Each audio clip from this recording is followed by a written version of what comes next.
Whispers of the Past? I don't remember that. I'm gonna have to... What's going on?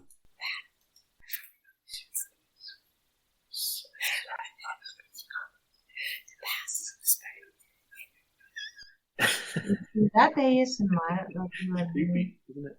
I did feature a comic called Whispers of the Past. Shit, I forgot about it. Okay, I'll have to do it again. You whispering bastards.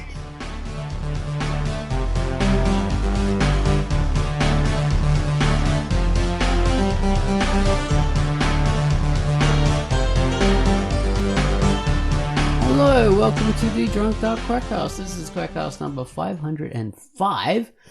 I'm Ozone Ocean, and with me is Tantz, Pit and Baines. Hello, people. Hello. Hello. I was going to wave, then I remembered we're not doing a video anymore. Wave anyway. Okay.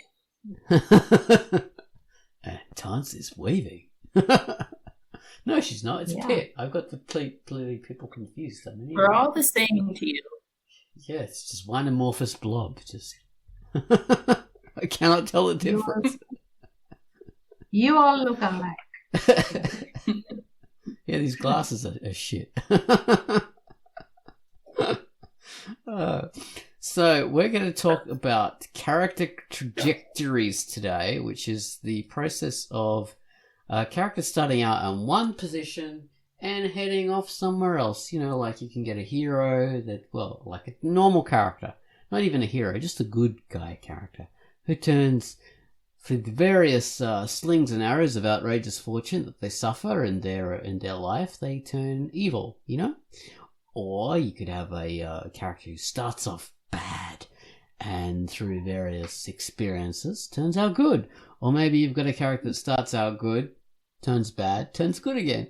Trajectories are an interesting kind of way of thinking about characterization and character development, even plot development.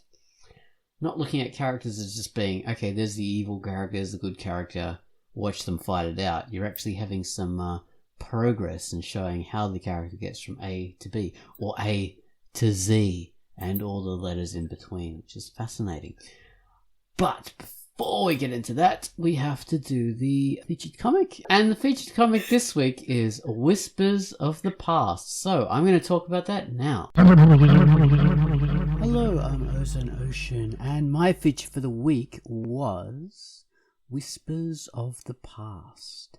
A beautiful, strange man washes up on the shore of an idyllic coastal settlement, found by young Marie and her older sister, Anya.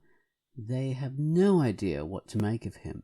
They take him home and nurse him back to health. He remains an enigma, with dreams of blood and war, but no memories. This is a very decompressed, character-focused fantasy story with beautifully, digitally painted artwork in bright colours. Very pretty. I've chosen quite a pretty image for the cover, which is this house with a background of a lovely pink and blue sunset or sunrise. Probably a sunrise, but anyway, it looks beautiful either way. So yes, this is a fantasy story. It's taking a while to get to the meat of the story, which is what you expect in a decompressed story, as we talked about in the QUACKCAST last week, I think it was. Decompressed stories are mainly character focused, so they do have, you know, plot and everything like that, but they take a while to get to it. So yeah, so you'll learn a bit about the characters and what they're thinking, and enjoy the beautiful, fully digitally painted artwork. Now I say digitally painted as opposed to say just coloured, because what you'll normally get with a coloured comic is you'll have stark outlines, and the spaces between the outlines will be filled in, whereas this doesn't seem to have any outlines. That the artist has just gone blob, blob, blob, blob, blob, and painted the colour directly onto the canvas, the digital canvas, so to speak. So it has a more organic, more real feel, because you don't have those outlines sort of separating and delineating everything. Anyway, this is quite a pretty comic. It's by Krona J, and it's rated T for teen. So enjoy Whispers of the Past. And that was the featured comic, Whispers of the Past. Very pretty comic. Okay, so after that, Gunwallace has given us a theme tune, and this week the theme is the music to Area 5.1. It's quite subtle, grooving away as you trip down the city street like a cool cat, flicking your fingers, tilting your cap and looking fly. A thick, warm bass line flows like warm caramel. Twangy guitar and keyboard sparkles away on top, and drum beats powerfully flavor the rest like chocolate chips. So, take it away, Gunwallace, with Area 5.1. Rated E.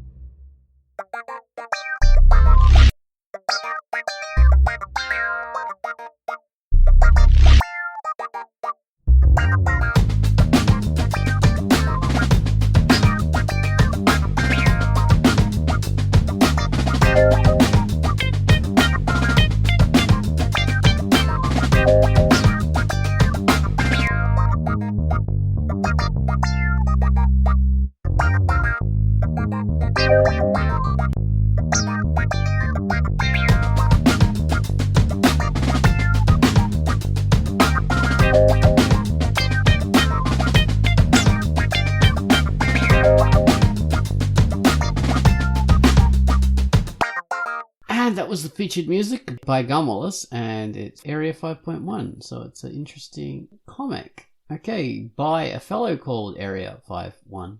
Well, that worked out. Yes, just coincidentally. Purely coincidentally. Who else are you going to get to work on that comic? Just like it's meant. So it's a marriage made in heaven, and it's rated E.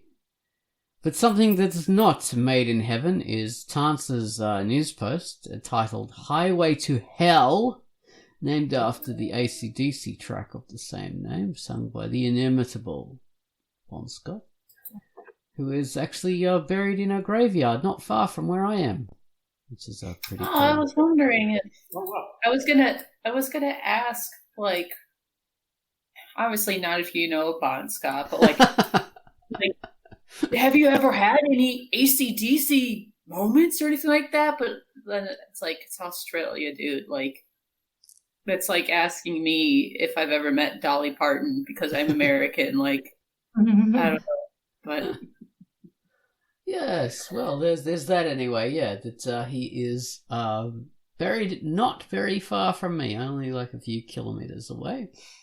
And also, my ex was in a movie that was about AC/DC, in the made in the early 2000s or something like that. So that's quite interesting as well. So there we are. All sorts of weird tangential connections. Was she interviewed? No, she was like extra in it. Oh, okay. Was she in the band? Yeah, she was in AC/DC actually. She was Bon Scott, the real one.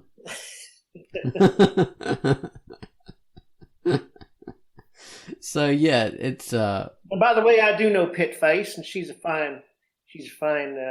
I can't do a Dolly Parton impression. I would be Dolly Parton's friend though if I met her. I think you would. I thought everyone in the United States had met her because her breasts are so large. Yeah.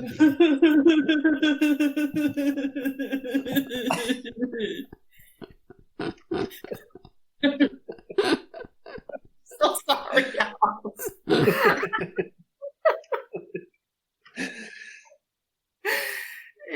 Well, you know, Pitt did used to be called Titface. So,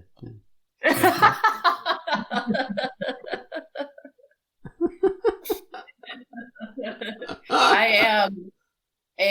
I am actually one of Dolly Parton's tits that became sentient, and I struck out on my own, and everybody called me Tit Face because I was a tit face. I since have grown arms and legs. developed as a zygote. So there you are. Not by much. There I am. Read inhabitants. Yes, read inhabitants. That's all you have to know to understand it. But character trajectories. That's what we're talking about now. So Tantz came up with this clever idea. Obviously, she spent like years honing this idea. Tell us, Tantz. How many years I was working this idea? Honing it. Oh, Crafting okay. your trajectory from...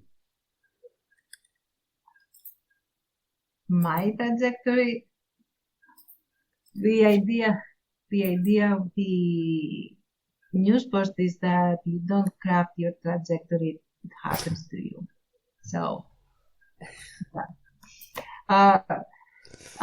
so yeah, the general concept that fascinates me personally, and also I guess I come back to from different angles, is that a person's, let's say, goodness or badness, I would say, is more on a spectrum, and you can have people oscillate between some, better, good, quote unquote, position or worse by comparison, depending on the stuff that the small choices that they make that incrementally pile up to make them into something that perhaps they had not bargained for or had not considered.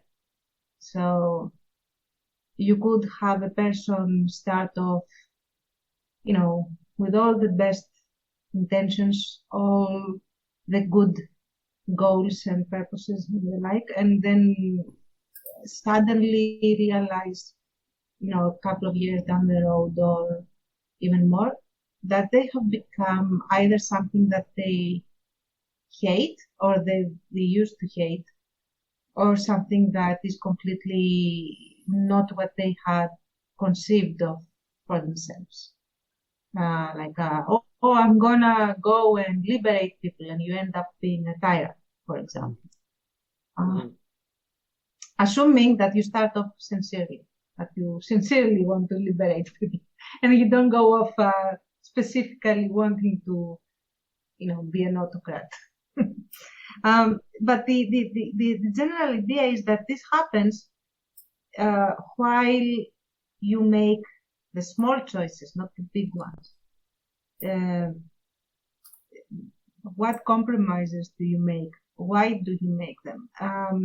What lines in the sand do you decide to cross, and why, and how frequently, and how do your ethics get bolstered or eroded down the road? That will basically be what defines whether the road is the highway to hell or the path to heaven, or whatever else. Stairway to heaven, I think it is. It's a stairway to heaven. Yeah, you're right. It is a stairway.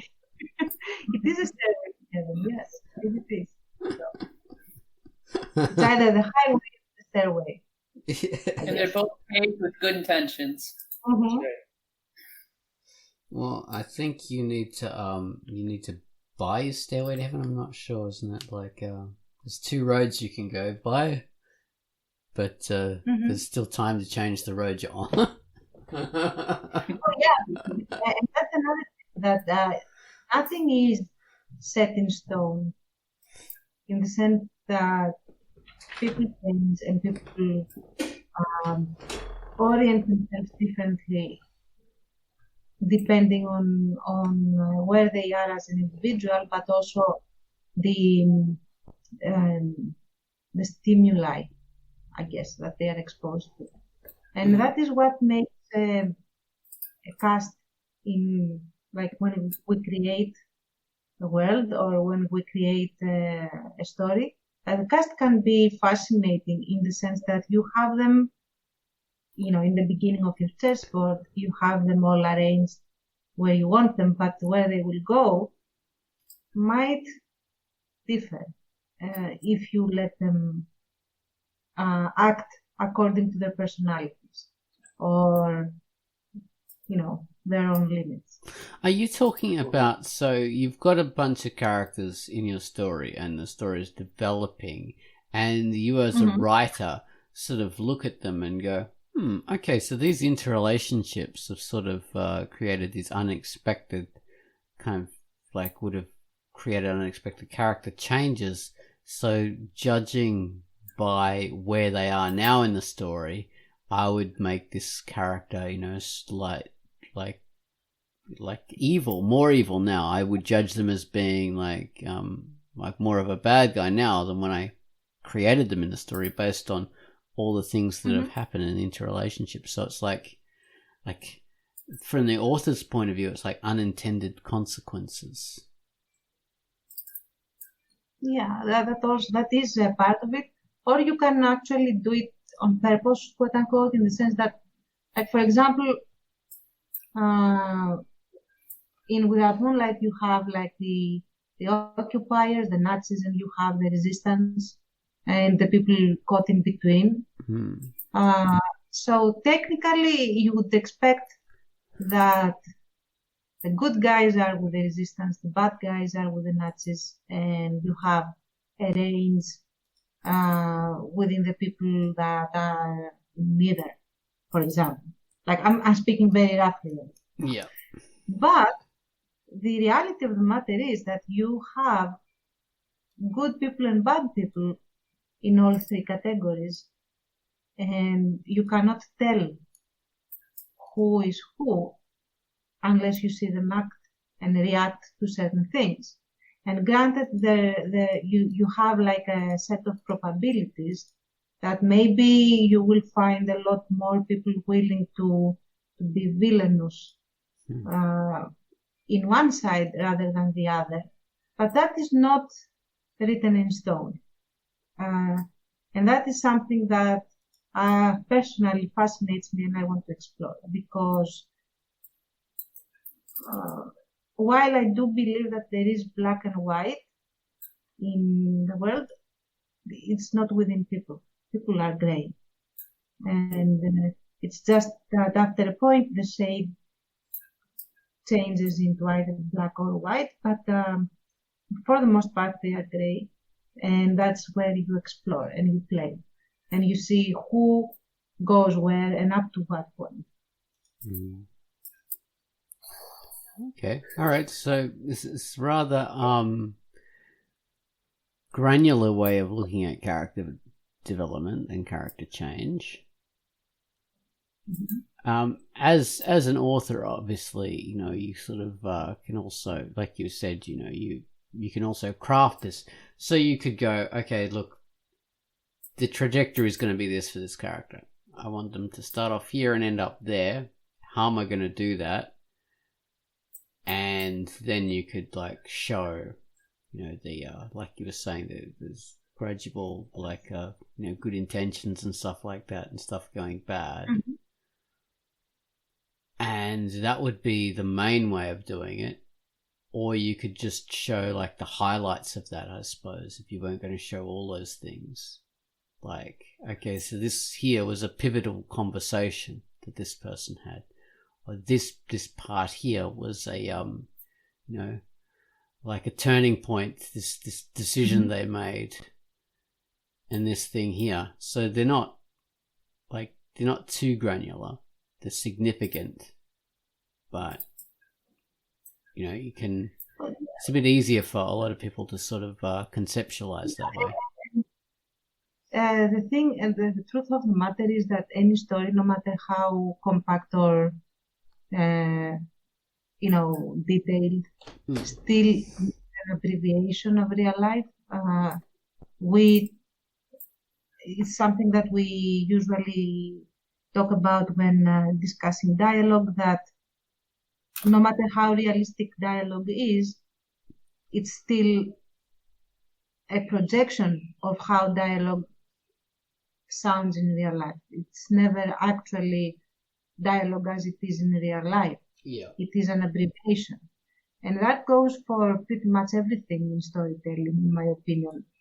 We abbreviate and present what sorry, that is not me. Sorry, someone's alarm is going off. I hope, can you hear that? No, it's just coming through as a Barely. whisper. Okay, good. So the general idea is that it is an abbreviation. So you are not going to show all the small increments. You're going to show certain significant increments that push a character towards one trajectory or the other, that are quite definitive. Like if you cross a certain line, then there are certain ranges of things that your character now can do or will not do, as opposed to before crossing the certain particular line. So that's the little increment that you are going to focus on, and perhaps add a couple of lesser ones, but not more than that. So you do need to include the strategic ones, so to speak, in a story. Okay, yeah. So, and when you say crossing lines, this is a level basically that they achieve of badness or goodness. So once they do that, then they start doing things that they wouldn't ever have done before. So maybe being rude to women, or stealing, or something like that. These are things that now in this stage they're doing. And before it would have been unthinkable for this character to do that, or to use certain language or stuff like that. That's how you can sort of display that they are crossing a line. It's interesting. It's a good way of, like I said before, a lot of us will do stories with our characters who stay on the same trajectory. They don't progress up or down. They just themselves. Like we have a hero who is always a hero. We have a bad guy who's always a bad guy. And there's a lot of classic, stories that do that. People's favorite movies, like Indiana Jones or something like that. That character doesn't have any trajectory. He stays the same in all the films. But whereas, say, our classic reference, Star Wars, those characters definitely have a trajectory, which is rather interesting. Say Luke starts out as being like a naive little farm boy, and he goes progressively grayer as that trilogy of movies continues.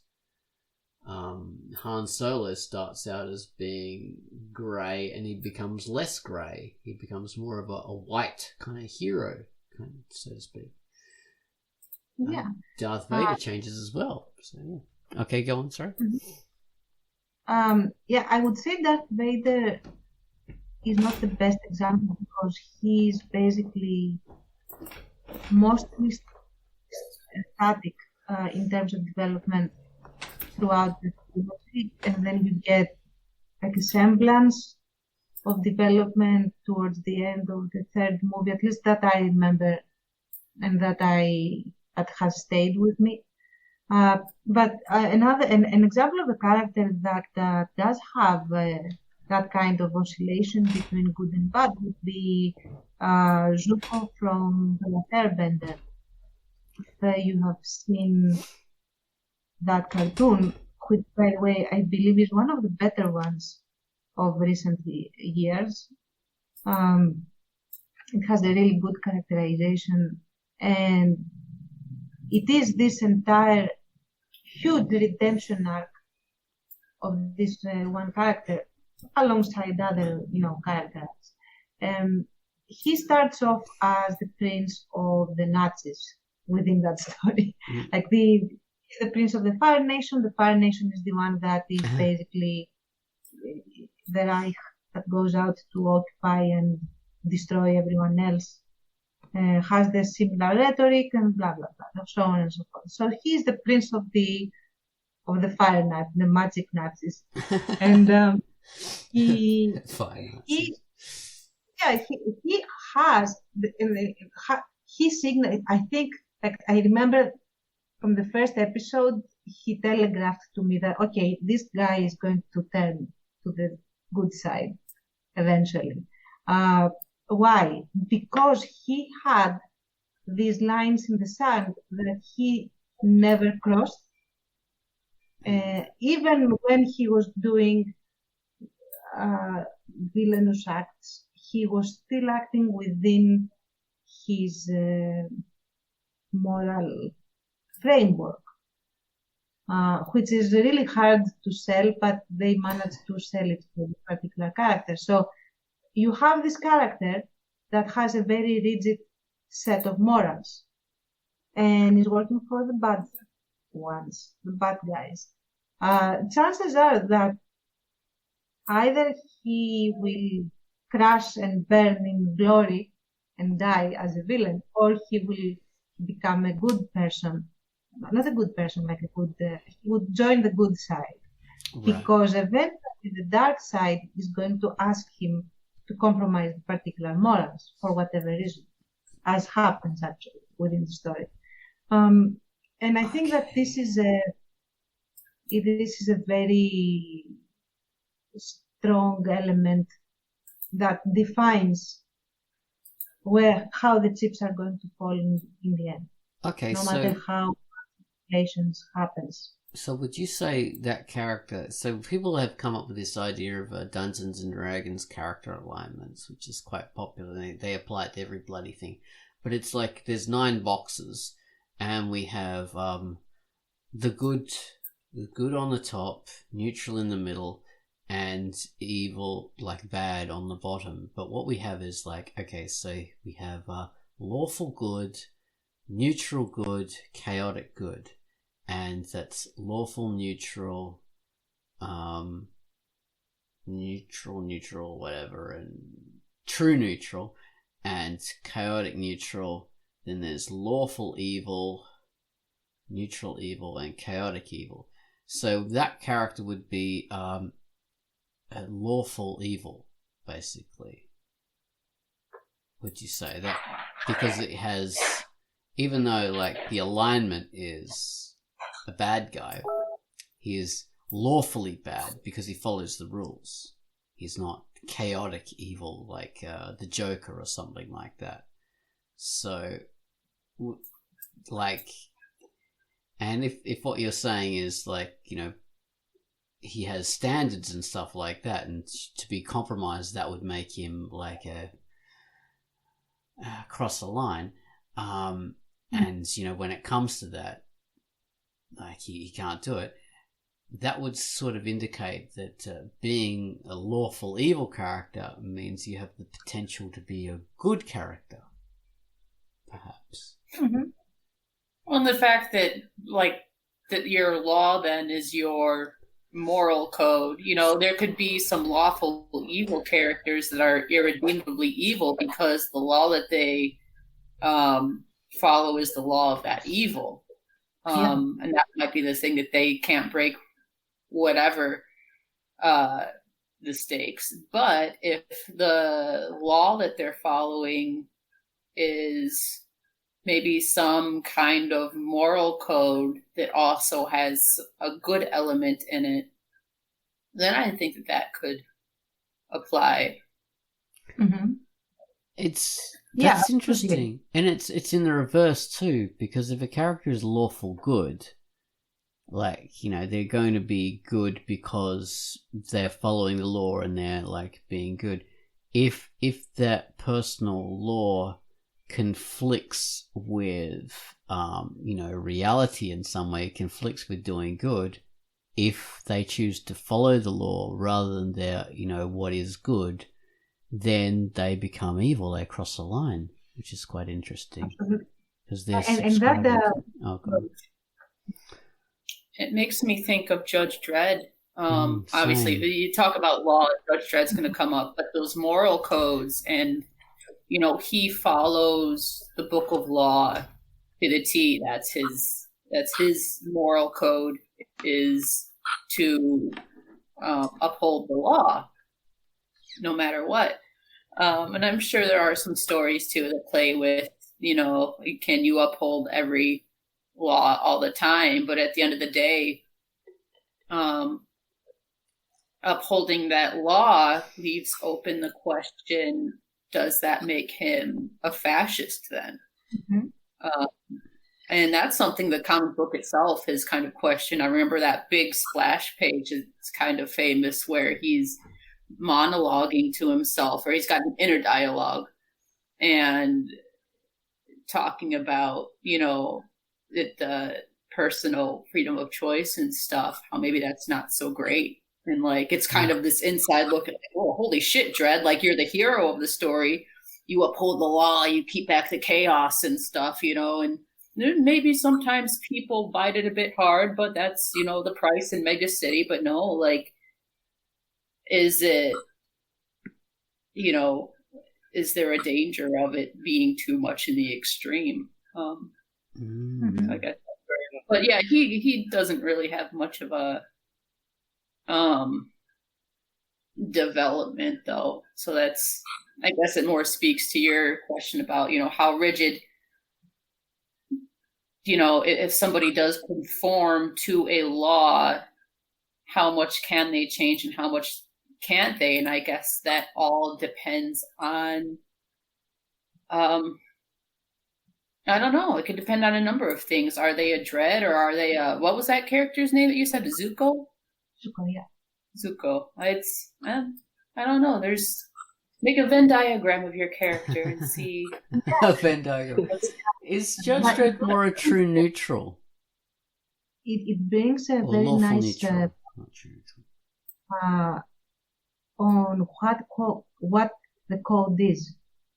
If the code comes from within, and I'm talking about, like, if you have a moral code that the character is following, that is intrinsic, so to speak, then you have more chances of this character going, oscillating over the spectrum. But if you have the character's code being outward, being something that they adhere to just because it is the status quo, for example, or just because this is what is being presented to them as what they should be following, and they do not question it or have it clash with anything. It's just that, okay, this is the rules of the game, and I'm playing with these rules, and that's it. I don't care, question or evaluate or whatever. Then you may have a character that has a bigger propensity for villainy, even if the code that they are following supposedly is the good guy's code, so to speak. Mm-hmm. I'm not sure if that is clear, the way I have played it. To me, it's clear. So, Mm-hmm. yeah. Okay. There's a lot of stuff like this, like in Better Call Saul. I don't know if any of you guys or some of you have seen it yet. But yeah. it's... No, I didn't. Yeah, you haven't. Oh, have you? No? No, I haven't seen it. A lot of discussion in that show, which is like a Breaking Bad prequel, about the lawyer, the kind of like comic relief, kind of shady, but also brilliant lawyer. This is sort of his background and his sort of, attempts to be a successful lawyer in the beginning, and like being somewhat of a noble guy, although he has a shady background before the show started. And you have a lot of characters in that who are technically good people, technically law-abiding people, but not necessarily good people. And you have criminals who are possibly good people. You have criminals who are downright evil people too. And kind of everything in between. And there's some great scenes of, Mike, the kind of hitman, uber capable, really seasoned hitman, who becomes the right-hand man of like a criminal mastermind, talking to a sort of new criminal, a guy who, sold some pills, kind of like Tantz does in his free time. Sold some like drugs and stuff, make a little extra scratch, And Mike, the hitman, talks to him about, or Mike, the ex-cop at the time, talks to him about, you're a criminal now. You have to blah blah blah. And the guy says, "Well, I'm not a bad guy." And Mike says, "Oh, no, I didn't say you're a bad guy. I said you're a criminal. Like, what you just did is a crime." But I mean, do you keep your word? If you say you're going to do something, do you do it? Kind of thing. And he's sort of talking about the fact that it's being a criminal and being a good or bad person, in Mike's point of view, two completely different things. And that whole series, like that whole show, explores that kind of stuff all the time. Who are the good guys? Who are the bad guys? It's not necessarily the same as the law abiders and the non-law abiders, and it's also very subjective for whoever is watching the show. So it's quite fascinating. And then throughout the show, the characters change on top of it. So okay. A lot of food for thought. All that, Yeah, there's probably a point there somewhere, but no, it's very intelligently written work too, and they've the writers have considered all that kind of stuff, and it's it's really well awesome work. Very true to characters as they change and as they take sort of surprising turns. And then it sort of has you like looking deeper and looking back to say, like, why would that character do that? And say, even with the Breaking Bad itself, where that spun off from, that's all about the trajectory of Walter White. Yeah, same thing. Yeah, exactly. It's like, that's supposed to be a good guy who you sympathize with, who has good reasons for what he's doing, but possibly some, deep down mental wounds or something that makes bad decisions along the way. And he transitions into a supervillain. Right. And it's really. But I was just going to say, you have movies like the James Bond films, the Bond films, right? And you have supervillains in those who are just like cartoonishly kind of they have massive resources and they have, huge houses and all this kind of stuff and all these henchmen and stuff like that. But you never really wonder, how did they get there? How did they arrive at that thing? And the whole Breaking Bad thing really shows you that kind of trajectory. He didn't start out as being that character, but he did end up that way, which is quite interesting. So even a film like, say, Scarface, which is a very famous thing, and I imagine that's somewhat of an influence on Breaking Bad. I don't know, I haven't really seen the original that I can remember. But there's the famous version with Al Pacino. Al Pacino, yeah. And in there, he doesn't start out as a good guy. He starts out as a guy who is a bit of a rat. He's a bit of a sort of evil guy already. Like he's got that propensity, but he becomes more like his character traits that are evil get magnified as he goes on, through decisions that he makes, and he becomes cartoonishly super evil sort of character in the end. And that's another movie that shows that character trajectory based on decisions, and he crosses lines, as in Tantz's description of that, and does certain things when he crosses the lines that he wouldn't have done before. And you as a viewer are kind of marveling at and, horrified at him crossing those lines and becoming evil and getting to those points. And he really does, go through a bunch of stages. Even though he starts out as being sort of a semi-bad character, he becomes far worse. There are some interesting films like that. it's not uncommon to have a character that goes through a trajectory, and it does make a very interesting viewing experience. Often they become bad. There's not many stories where the character becomes good. It's not so much of a common thing. It happens a lot in anime. Might be more like a weak to strong kind of arc. Maybe is the classic arc, or the naive to experienced, or something like that. Yeah. Like uncapable to capable, like that. Would it be that kind of arc? That's sort of the classic. What would you call it? Zero to hero. Zero to hero. Yeah. Yeah, kind of like long form shows in a way better, because you can, like with one main character or a larger cast, where you can see like longer form, interesting, unpredictable arcs that different people can take. There's like Tantz's Avatar: The Last Airbender. Yeah, it's quite a long kind of series. Right. Yeah, exactly. So yeah, you can do that. I mean, even say a sitcom like Seinfeld, like some of the characters there did transition from being sort of just friendly, lovable people into being, more callous and more nasty. I don't know, although I don't know. Seinfeld's an interesting example because the longer you watch it, the more you realize, hang on, these characters were always callous. It was just me fooling myself that they were good in the first place. They never were good.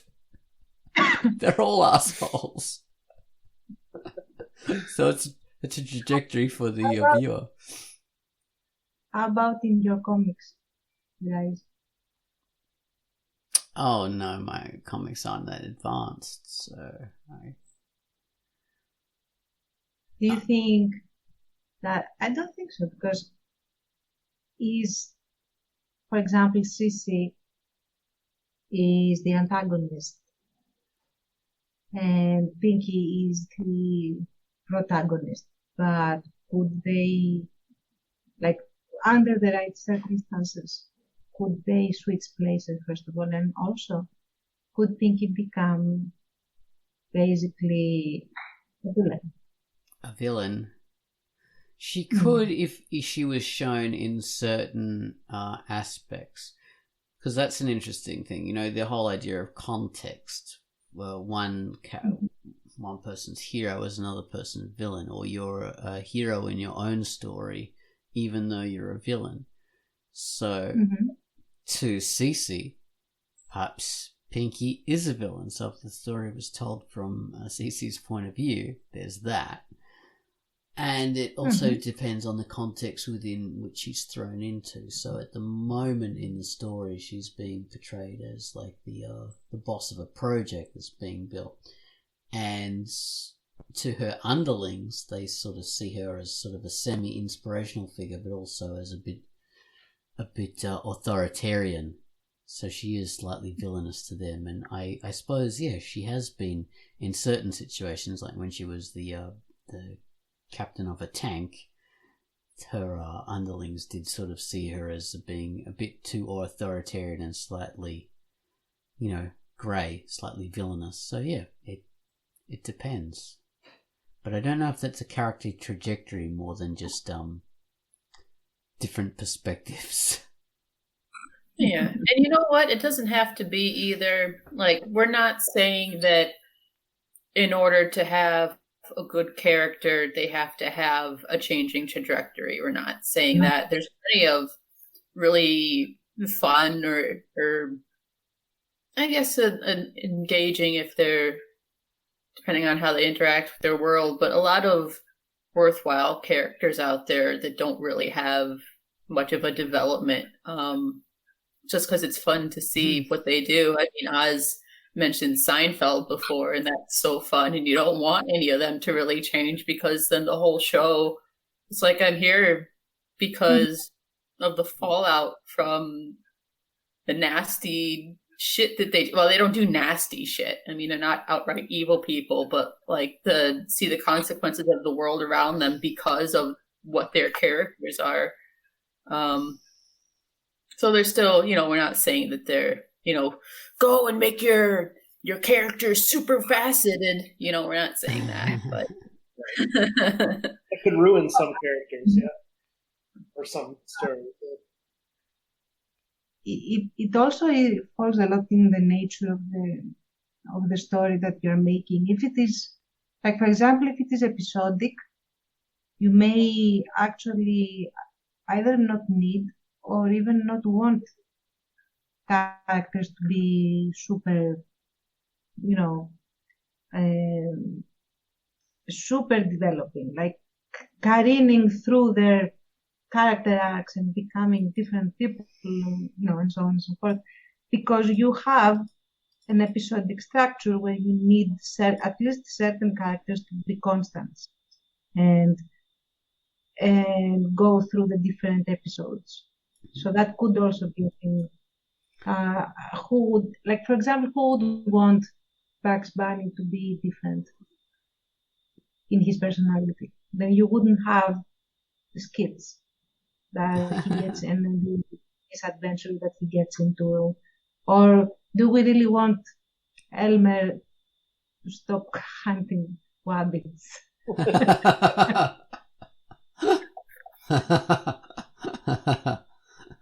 But well, say I mentioned Star Wars before, and we have some interesting character arcs there, but not all the characters go through arcs or trajectories.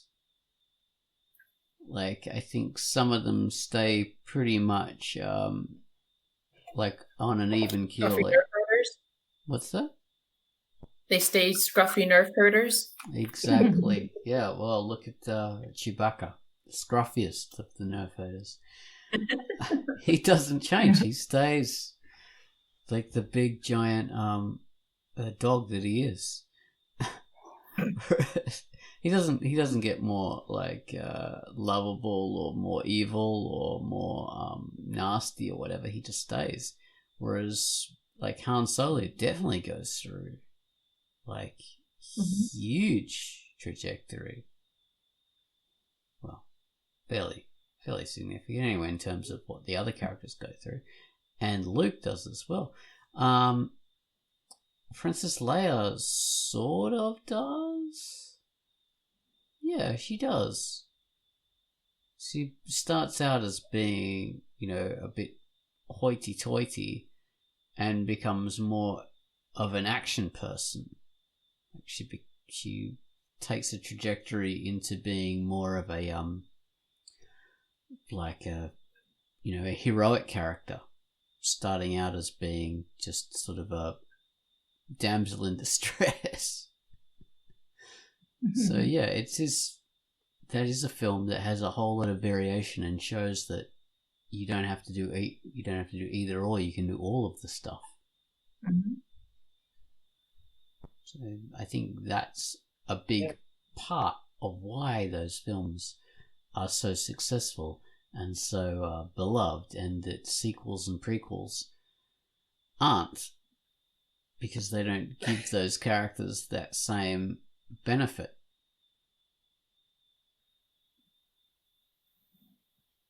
That's part of the reason, yeah. Part of the reason. I'm just thinking, do you want to open your Star Wars Pandora's box right now? No. Oh God. Yeah. Speaking of Star Wars, I'm just gonna open a little Pandora's box. That second film in the sequels with the Rey films or whatever you call them. I don't know. Oh, you saw it? Yeah, I haven't seen the third one yet, but there's the second one. You have just comedy that just doesn't fit. This really crap comedy, and you think, what? This is a Star Wars film. This is meme level, Facebook sharing, Twitter kind of crap you've got in here of like Luke pole vaulting onto these rocks and milking these boob aliens. And it's just, you think this is funny? Yes. That happens. Maybe the most depressing image of my life that you just referenced. Yeah, he's pole vaulting onto these rocks where he lives and milking the boob aliens for his food, and this is all a comedic scene of Luke's terrible, lonely hermit life. It's just, oh look, I'm digressing too far, but yeah, it was really disappointing. That was bad. The writers should be shot. You know what? However, now that you mention it, they show Luke having changed profoundly from what we remember him to be at the end of Return of the Jedi. And that is not a bad thing in itself. The problem is that we were never shown the little increments, or big increments, whatever, that got him there.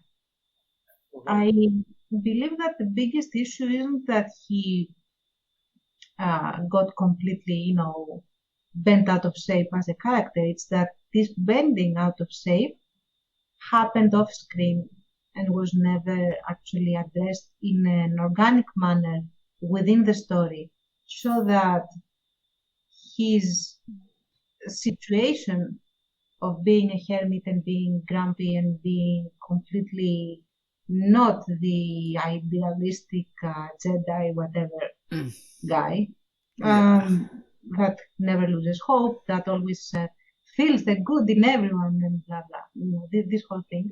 That could have been a very valid exploration of the character.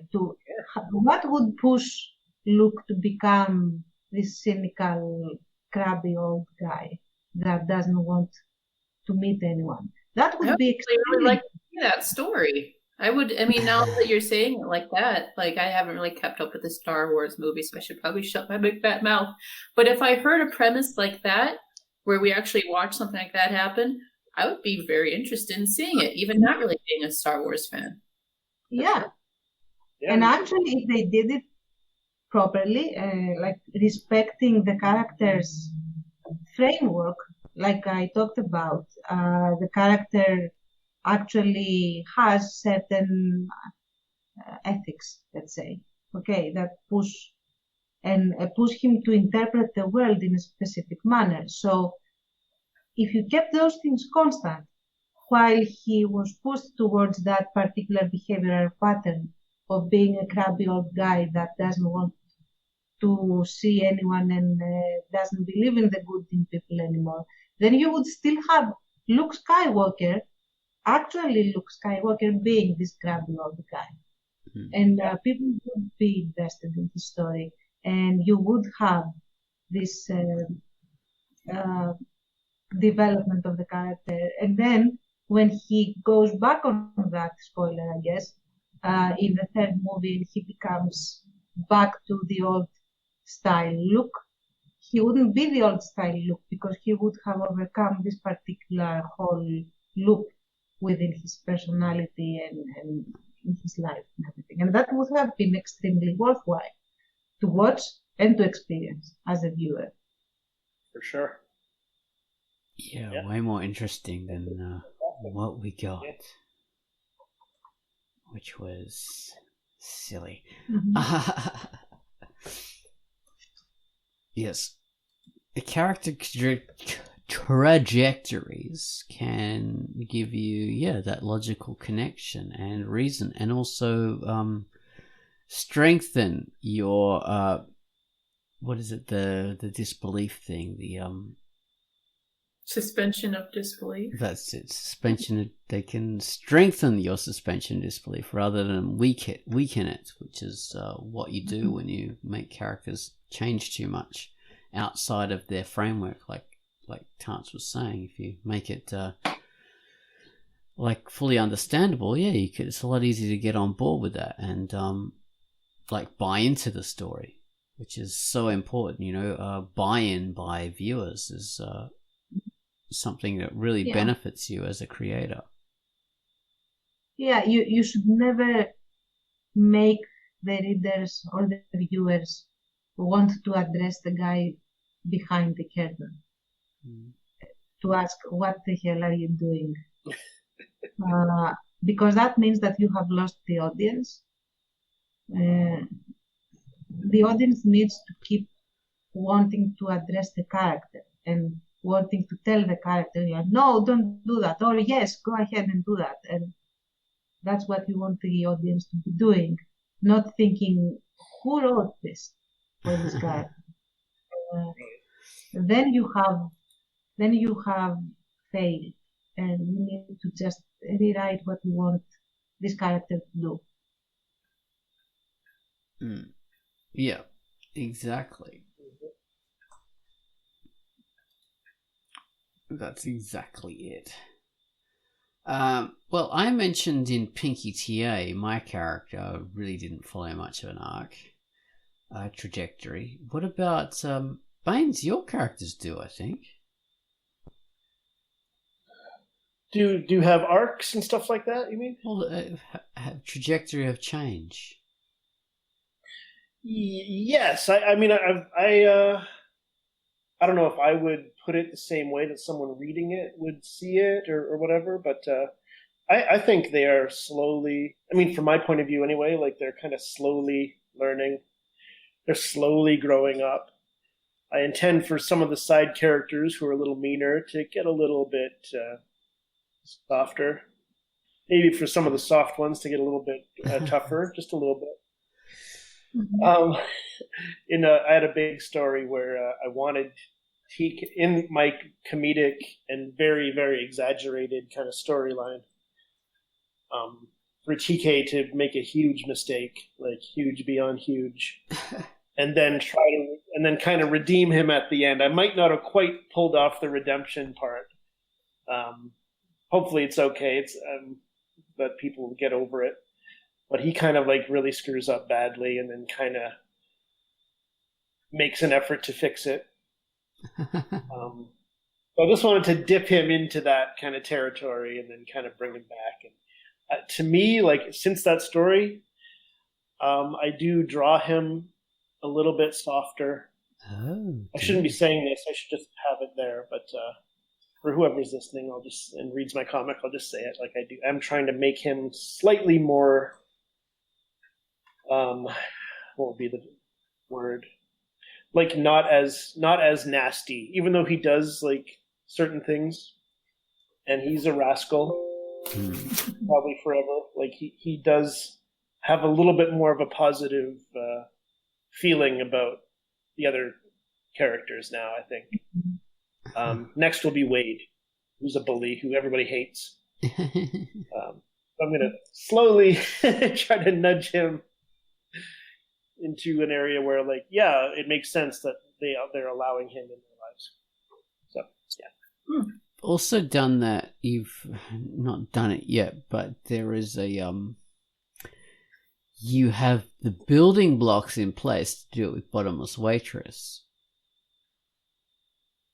Yes. Oh, you do, yeah.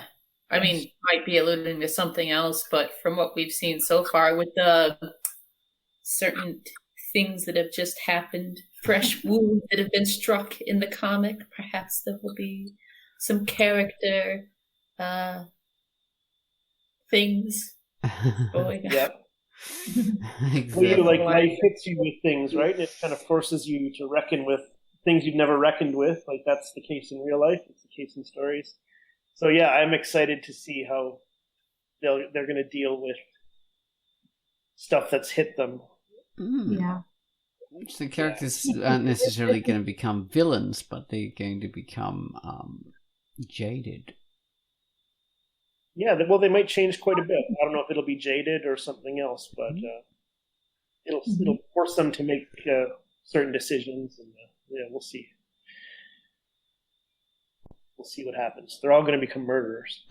Yay! There, I blew it. But murderers for Bottom good. waitress is just that they're like cutting everybody in half and frying up their bottoms. Exactly. I was just going to say exactly. What's in the meat? That's going to be the title. I was gonna say that. Secrets in the Stars. Ew. It reminds me of Eating Raoul, which is a film where characters go through a trajectory from being happy for being in Eating Raoul. The characters start off as being very prudish people to turning into swinger cannibals. So it's quite a trajectory. Yes. That I highly recommend it. It was a very fun film. All QUACKCAST listeners. How about a character arc in Pit Faces comics? Huh? Oh, there's none. Huh? Refuse. Very stoic I mean, Bones, I think, is always Bones, and that's what we want. Well, yeah, he becomes maybe a little bit more focused, but he's still the same guy at the end who got in the fight over the trash can in the beginning. But we have so that's all bullshit because we have a character who's very significant in Future Meat called Exus. He is very significant, and we're shown a different version of Exus in the Epic of Blitzov. So we've got intimations. Yeah. Oh, right. Yeah, thank you for reminding me of my other cousin. Good job, thank you. No wonder why you won all those awards.